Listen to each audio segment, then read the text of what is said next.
Hello morning routine breakfast and lunch packing vlog 4 ആണ്. എന്നത്തെയും പോലെ എക്സസൈസ് കഴിഞ്ഞ് അടുക്കളയിൽ വന്ന് തലേ ദിവസം കഴുകി വെച്ചിരിക്കുന്ന പാത്രങ്ങൾ എടുത്ത് അകത്ത് വെക്കുവാണ്. എന്നിട്ട് പതിവ് പോലെ വെറും വയറ്റിൽ കുടിക്കാൻ വേണ്ടിയിട്ടുള്ള ഉലുവ വെള്ളം തിളപ്പിക്കുവാണ്. ഇനി ബ്രേക്ക്ഫാസ്റ്റ് ആൻഡ് ലഞ്ചിന് വേണ്ടിയിട്ടുള്ള പരിപാടികൾ തുടങ്ങാം. ഇന്ന് ബ്രേക്ക്ഫാസ്റ്റിന് ചെറുപയർ വെച്ചിട്ടൊരു ഡിഫറെൻ്റ് ആയിട്ടൊരു ദോശയും തക്കാളി ചട്നിയും പുഴുങ്ങിയ മുട്ടയും നെല്ലിക്കയും സ്പിനച്ചും കൊണ്ടുള്ള ഒരു ജ്യൂസാണ്. ലഞ്ചിന് മത്തങ്ങയും പരിപ്പും ഇട്ട ഒരു കറിയും ചപ്പാത്തിയാണ്.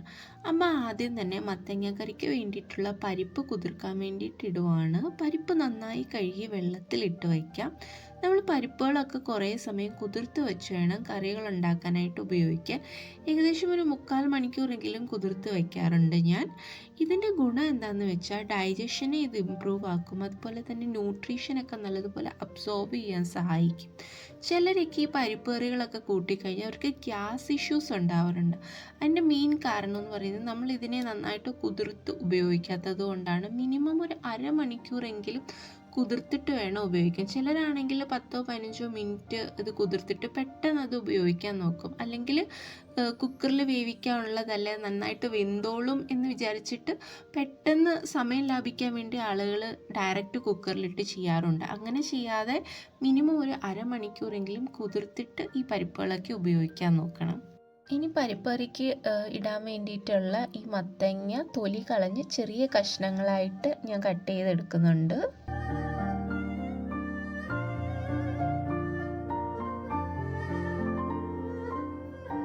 ഇനി കറിക്ക് ഇടാൻ വേണ്ടിയിട്ട് അരപ്പ് റെഡിയാക്കാം. അതിന് വേണ്ടി ചിരകിയ തേങ്ങ, ഇഞ്ചി, വെളുത്തുള്ളി, എൻ്റെ കയ്യിൽ വലിയ ചെറിയുള്ളി ആയതുകൊണ്ട് ഒരെണ്ണം എടുത്തു, ചെറുതാണെങ്കിൽ 2 എണ്ണം, പിന്നെ ചെറിയുള്ളി, ഒരു പച്ചമുളക്.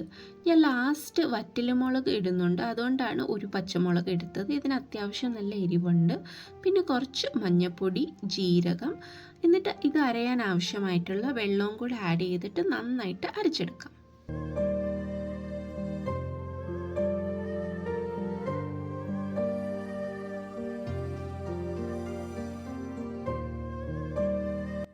പരിപ്പ് വേവാൻ വേണ്ടിയിട്ട് കുക്കറിലിടുവാണ്. അതിലേക്ക് ഒരു തക്കാളി നീളത്തിൽ അരിഞ്ഞു കൊടുക്കുന്നുണ്ട്. പിന്നെ അതിലേക്ക് കുറച്ച് മഞ്ഞൾപ്പൊടി, ഉപ്പ്, പിന്നെ നമ്മൾ അരിഞ്ഞു വെച്ചിരിക്കുന്ന മത്തങ്ങ കഷ്ണങ്ങളും കൂടി ഇട്ട് ഇത് വേവാൻ ആവശ്യമായിട്ടുള്ള വെള്ളവും കൂടി ഒഴിച്ചിട്ട് നമുക്കിത് വേവാനായിട്ട് വെക്കാം.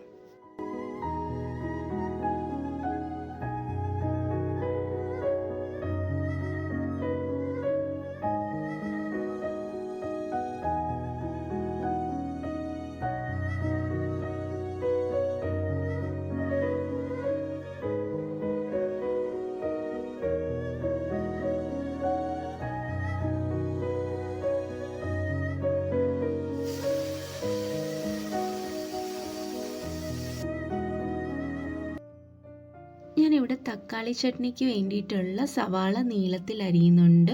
ചെറിയ സവാളയാണെങ്കിൽ 3 എണ്ണവും വലുതാണെങ്കിൽ 2 എണ്ണം എടുത്താൽ മതി. ഞാൻ 3 എണ്ണം എടുത്തിട്ടുണ്ട്. എൻ്റെ കയ്യിലുള്ള സവാള ചെറുതായതുകൊണ്ടാണ്. ഇനി അതിലേക്ക് 2 വെളുത്തുള്ളി ഇട്ട് കൊടുക്കാം. പിന്നെ ഒരു പച്ചമുളക്. എൻ്റെ കയ്യിലുള്ള പച്ചമുളക് നല്ല എരിവാണ്, അതുകൊണ്ടാണ് 2 എണ്ണം എടുക്കുന്നത്. ഒരു ചെറിയ കഷ്ണം ഇഞ്ചി, പിന്നെ 3 തക്കാളികൾ നീളത്തിൽ അരിഞ്ഞെടുക്കുന്നുണ്ട്. തക്കാളി ചട്നിയുടെ ഹൈലൈറ്റ് എന്ന് പറയുന്നത് കറിവേപ്പിലയാണ്. നന്നായിട്ട് കറിവേപ്പില ആഡ് ചെയ്യാം. കറിവേപ്പില വീട്ടിലുള്ളവർക്ക് കുഴപ്പമൊന്നുമില്ല. ഒരു പിടി കറിവേപ്പില നമുക്ക് അതിലേക്ക് ആഡ് ചെയ്യാം. നല്ല ടേസ്റ്റ് ആയിരിക്കും. എത്ര ഇട്ടാലും അത് അത്രയും ടേസ്റ്റ് ആയിരിക്കും. ഈ കറിവേപ്പില എന്ന് പറയുന്നത് ഒരുപാട് ആൻറ്റി ഓക്സിഡൻസ് ഉണ്ട്, മിനറൽസ് ഉണ്ട്, vitamin A, B, C and E ഒക്കെ ഉണ്ട്. ഡൈജഷൻ, ഹെയർ ഗ്രോത്തിന് ഇത് സഹായിക്കും. കൊളസ്ട്രോൾ, ഡയബറ്റിക് ആയിട്ടുള്ളവർക്കൊക്കെ ഇത് കഴിക്കുന്നത് ഭയങ്കര നല്ലതാണ്. അതുപോലെ കുറേ ആൻറ്റി ഇൻഫ്ലമേറ്ററി പ്രോപ്പർട്ടീസ് ഇതിലുണ്ട്. അപ്പോൾ സാധാരണ എല്ലാവരും കറിവേപ്പില കളയാറാണ് പതിവ്. പക്ഷേ ഇനി മുതൽ കറിവേപ്പില ബാക്കി വെക്കരുത്. അത് ഹെൽത്തിന് നല്ലതാണ്. കഴിച്ചു നോക്കുക.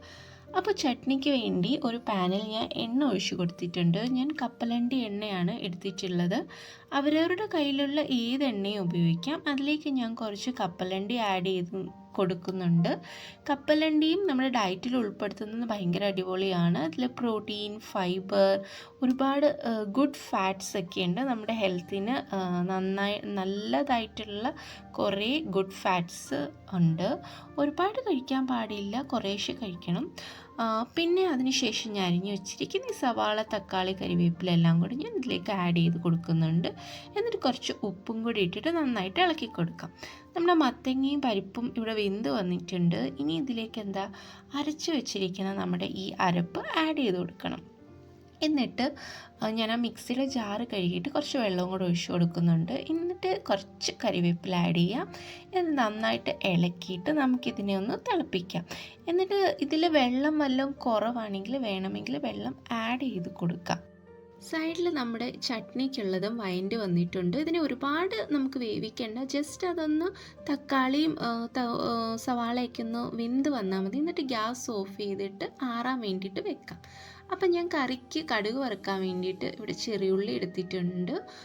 നമ്മൾ സ്പ്ലിറ്റായിട്ടുള്ള ഉഴുന്നില്ലേ, ഉഴുന്ന്, വറ്റൽമുളക്, കരിവേപ്പില, ഇത്രയും സാധനങ്ങൾ എടുത്തിട്ടുണ്ട്. ഞാൻ കുറച്ച് വെളിച്ചെണ്ണ ഒഴിച്ചു കൊടുക്കുകയാണ്. നമ്മൾ സാധാരണ നാടൻ വിഭവങ്ങളൊക്കെ ഉണ്ടാക്കുന്നത് നമ്മുടെ വെളിച്ചെണ്ണയിലാണല്ലോ. അപ്പോൾ വെളിച്ചെണ്ണ കുറച്ച് ആഡ് ചെയ്ത് കൊടുത്തിട്ടുണ്ട്. അതിലേക്ക് ഞാൻ കുറച്ച് കടുക് ആഡ് ചെയ്യുന്നുണ്ട്. കടുക് ഇട്ടതിന് ശേഷം ഞാൻ ഈ എടുത്ത് വെച്ചിരിക്കുന്ന സ്പ്ലിറ്റ് ആയിട്ടുള്ള ഉഴുന്ന് ആഡ് ചെയ്ത് കൊടുക്കുകയാണ്. ഉഴുന്ന് ആഡ് ചെയ്തുമ്പോൾ ഒരു നല്ല ടേസ്റ്റ് ആയിരിക്കും. പിന്നെ ഞാൻ കുറച്ച് വറ്റൽമുളക്, ചെറിയുള്ളി ആഡ് ചെയ്ത് കൊടുക്കുന്നുണ്ട്. അതിനുശേഷം ഇതിലേക്ക് കുറച്ച് കായം ആഡ് ചെയ്ത് കൊടുക്കുന്നുണ്ട്. കായം ഒരുപാടില്ല, ഭയങ്കര കുറച്ച്. എന്നിട്ട് ലാസ്റ്റ് കരിവേപ്പിലയും കൂടെ ആഡ് ചെയ്ത് വറുത്തിട്ട് ഇത് നമ്മുടെ ഈ കറിയിലേക്ക് ആഡ് ചെയ്ത് ഇളക്കി കൊടുക്കും. അതോടുകൂടി അത്രയേ ഉള്ളൂ. അപ്പം ആ ഒരു സംഭവം കൂടെ കഴിയുമ്പോഴത്തേക്കും നമ്മുടെ മത്തങ്ങ കറിയുടെ പരിപാടി ഇവിടെ കഴിയും, റെഡിയാണ്.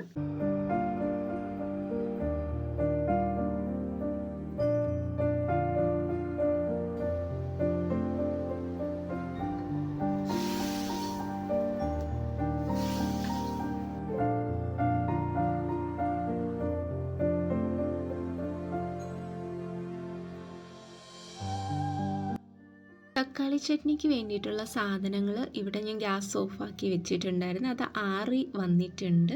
ഇനി അതിലേക്ക് കുറച്ച് ഉപ്പ് നമുക്ക് ആഡ് ചെയ്ത് കൊടുക്കാം. ഉപ്പും കൂടെ ആഡ് ചെയ്ത് ഇത് അരയാൻ ആവശ്യമായിട്ട് ഒരുപാട് വെള്ളമൊന്നും ചേർക്കണ്ട. ഒരു 1-2 ടേബിൾ സ്പൂൺ വെള്ളം മാത്രം ചേർത്താൽ മതി. നമ്മളിത് കുറച്ച് തിക്കായിട്ട് ഉണ്ടാക്കുന്നൊരു ചട്നിയാണ്, ഭയങ്കര ലൂസായിട്ടുള്ള ചട്നിയല്ല. അത്രയും വെള്ളവും കൂടെ ഒഴിച്ചു കൊടുത്തിട്ട് നമുക്ക് നന്നായിട്ട് അരച്ചെടുക്കാം.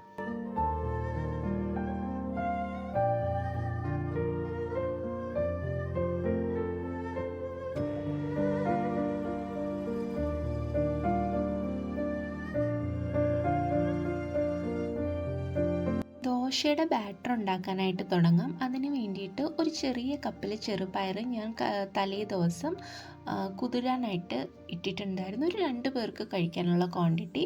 എന്നിട്ട് ഇത് കുതിർന്ന് വന്നതിന് ശേഷം നമ്മൾ മിക്സിയുടെ ജാറിലേക്ക് ഇട്ടിട്ട് കുറച്ച് ചെറിയുള്ളി, പച്ചമുളക്, ചെറിയ കഷ്ണം ഇഞ്ചി, വെളുത്തുള്ളി, കുറച്ച് മല്ലിയില ഇല്ലെങ്കിലും കുഴപ്പമില്ല, ഉണ്ടെങ്കിൽ ആഡ് ചെയ്താൽ നല്ല ടേസ്റ്റ് ആയിരിക്കും.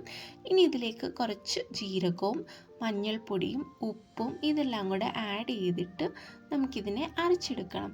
അരയ്ക്കുമ്പോൾ ഒരുപാട് വെള്ളമൊന്നും ഒഴിച്ച് അരയ്ക്കേണ്ട, കാരണം ഇത് ഓൾറെഡി കുതിർന്നിരിക്കുകയാണല്ലോ. അപ്പം കുറച്ച് മാത്രം വെള്ളം ഒഴിച്ചിട്ട് നമുക്കിതിനെ നന്നായിട്ട് അരച്ചെടുക്കാം. അപ്പം ഞാൻ ഇതിനെ അരച്ചെടുത്ത് കൊണ്ടുവന്നിട്ടുണ്ട്. ഈ ഒരു കൺസിസ്റ്റൻസിയിലാണ് വേണ്ടത്. ഒരുപാട് നമുക്ക് ലൂസാക്കണ്ട. അഥവാ ഇനി കുറച്ച് തിക്കാണെങ്കിൽ നമുക്ക് വെള്ളം ഒഴിച്ച് കൊടുത്ത് അതിനെ ഒന്ന് ലൂസാക്കിയെടുക്കാം. ഇനി അതിലേക്ക് ഞാൻ കായം ആഡ് ചെയ്ത് കൊടുക്കുന്നുണ്ട്. എന്നിട്ട് കുറച്ച് ഉപ്പ് കുറവാണെങ്കിൽ ഈ ടൈമിൽ കുറച്ചും കൂടെ ഉപ്പ് ആഡ് ചെയ്തിട്ട് നമുക്ക് നന്നായിട്ട് ഇളക്കി സാധാരണ ദോശ ചുടുന്നത് പോലെ ചുട്ടെടുക്കാം. ഇത് ഞാൻ നെയ്യ് വെച്ചിട്ടാണ് ചുട്ടെടുക്കുന്നത്. നെയ്യ് വെച്ച് ചുട്ടെടുക്കുമ്പോൾ നല്ല ഒരു ടേസ്റ്റാണ്. ഇത് പ്രോട്ടീൻ റിച്ച് ആയിട്ടുള്ള ഒരു ബ്രേക്ക്ഫാസ്റ്റാണ്. ഒരുപാട് നല്ല ഫൈബറൊക്കെ അടങ്ങിയിട്ടുണ്ട്.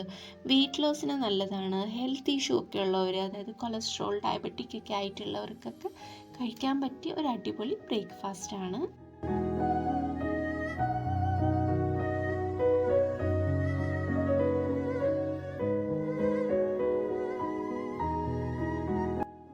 ഇനി ജ്യൂസ് ഉണ്ടാക്കാൻ തുടങ്ങാം. അതിന് വേണ്ടിയിട്ട് ഞാൻ സ്പിനച്ചും ആപ്പിളും പിന്നെ കുറച്ച് നെല്ലിക്ക എൻ്റെ കയ്യിലുണ്ടായിരുന്നു, നെല്ലിക്ക എടുക്കുന്നുണ്ട്. നെല്ലിക്ക ചെറുതായിട്ട് കട്ട് ചെയ്തിട്ട് കൊടുത്തിട്ട് ഇതിനെ നന്നായിട്ട് അരച്ചെടുക്കാം. എന്നിട്ട് ഈ അരച്ചെടുത്തതിന് ശേഷം ഞാൻ അതിനെ നന്നായിട്ട് അരിച്ചെടുക്കും. ഞാനൊന്ന് പറഞ്ഞിരുന്നില്ല, ഇത് അരിച്ചെടുക്കുമ്പോൾ നമുക്ക് ഒരുപാടൊന്നും വേസ്റ്റേജ് വരത്തില്ല, ഭയങ്കര കുറച്ച് മാത്രമേ വേസ്റ്റേജ് വരത്തുള്ളൂ. ഇതും ഞാൻ കളയാറില്ല. ഇത് ഞാൻ ചപ്പാത്തി കുഴയ്ക്കുവാണെങ്കിൽ ചപ്പാത്തിയുടെ കൂടെ ഇട്ടിട്ട് അതിനെ കുഴച്ചെടുക്കും. അപ്പോൾ നമ്മുടെ ജ്യൂസ് ഇവിടെ റെഡി ആയിട്ടുണ്ട്.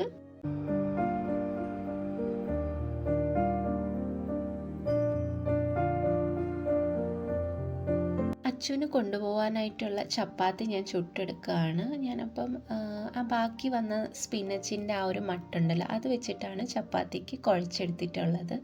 അപ്പം നമ്മുടെ ചപ്പാത്തി ഇവിടെ റെഡി ആയിട്ടുണ്ട്.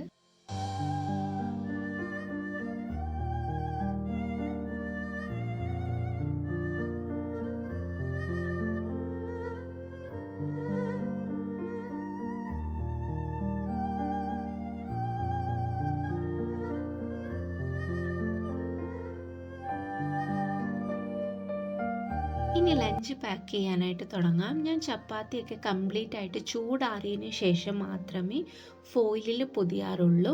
ഇനി കുറച്ച് ബീട്രൂട്ട് ക്യാരറ്റ് നീളത്തിൽ അരിഞ്ഞിട്ട് ഞാൻ സലാഡായിട്ട് വെച്ച് കൊടുക്കുന്നുണ്ട്. ഇനി നമ്മൾ ഉണ്ടാക്കി വെച്ചിരിക്കുന്ന കറി ഞാൻ പാത്രത്തിലേക്ക് ഇട്ട് കൊടുക്കുകയാണ്. അതിൻ്റെ കൂടെ നമുക്ക് ഈ ഈവനിങ് ടൈമിൽ, ഈവനിങ് ഒക്കെ ആകുമ്പോഴത്തേക്ക് ചായയുടെ കൂടെ എന്തെങ്കിലും കഴിക്കാൻ വേണ്ടിയിട്ട് ഞാൻ ഉണ്ടാക്കി വെച്ചിട്ടുള്ള ഈ ലഡ്ഡു ഒരു പാത്രത്തിലിട്ട് കൊടുക്കുന്നുണ്ട്. അതുപോലെ തന്നെ എന്തെങ്കിലും ഒരു ഫ്രൂട്ടും കൊടുക്കും. ഇപ്പോൾ ചെല്ലുമ്പോൾ ഒരു വിശപ്പൊക്കെ ഉണ്ടാവുമല്ലോ, ഒരു 11 മണിയൊക്കെ ആകുമ്പോഴത്തേക്ക് വിശക്കാൻ തുടങ്ങും. അപ്പം ആ ടൈമിൽ കഴിക്കാൻ വേണ്ടി എൻ്റെ കയ്യിലുള്ള എന്താണോ എൻ്റെ കയ്യിലുള്ള ഫ്രൂട്ട് അത് ഞാൻ വെച്ച് കൊടുക്കും. അപ്പം ഇന്ന് ഞാനിതിൽ വെച്ച് കൊടുക്കുന്നത് ഒരു ഓറഞ്ചാണ്. സീസണൽ ആയതുകൊണ്ടാണ് ഞാൻ ഓറഞ്ച് വെച്ച് കൊടുക്കുന്നത്. ഏകദേശം സീസണൊക്കെ തീരാറായി. അപ്പം നമ്മുടെ ലഞ്ച് ഇവിടെ റെഡിയായി. അച്ചു ബ്രേക്ക്ഫാസ്റ്റ് ഒക്കെ കഴിച്ച് പോവാൻ റെഡി ആയിട്ട് നിൽക്കുകയാണ്. അപ്പോൾ ടാറ്റ ബൈ ബൈ പറയാം. അതിനുശേഷം ഞാൻ ബ്രേക്ക്ഫാസ്റ്റ് കഴിക്കാനായിട്ടിരിക്കും.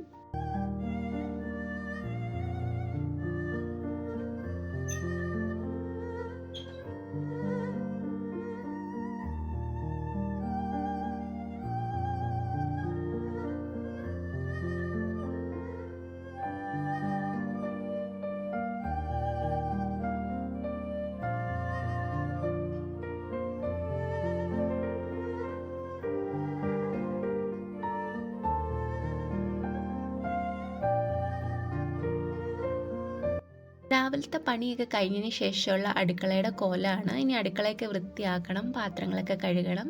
എല്ലാവർക്കും വീഡിയോ ഇഷ്ടപ്പെട്ടാണ് എന്ന് വിചാരിക്കുന്നു. വീഡിയോ ഇഷ്ടപ്പെട്ടാൽ ലൈക്ക് ചെയ്യണം, ചാനലൊന്ന് സബ്സ്ക്രൈബ് ചെയ്യണേ. അപ്പോൾ അടുത്ത വീഡിയോയിൽ കാണാം. ടാറ്റ ബൈ.